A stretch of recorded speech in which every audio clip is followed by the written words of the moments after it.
Buat kamu yang belum tahu, sekarang Mobile Legends lagi adain event buat dapetin battle emote gratis kayak gini guys.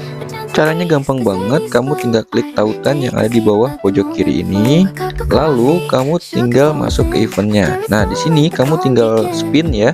Nah ini udah pasti 100% kamu dapat battle emote gratis ini guys. Karena gue udah pernah dapat, jadi nggak bakal dapat lagi yang untuk yang kedua kalinya guys ya. Nah sebelum itu kamu kerjain dulu misinya nih buat dapetin poin ya. Karena memang spinnya itu butuh poin 50 poin per spinnya. Nah ini caranya tinggal kamu salin aja, salin tautan seperti ini. Nah habis itu kamu masuk ke gamenya. Habis masuk ke game, kamu masuk ke bagian profil, lalu kamu klik pengaturan dan klik kode penukaran. Nah kamu copy paste yang ada tadi kodenya di bagian sini guys. Nah klik OK, langsung masuk ke pesan kamu ya yang ada di in game. Nah dapet deh ya untuk battle emote gratisnya guys. Nah selamat mencoba guys.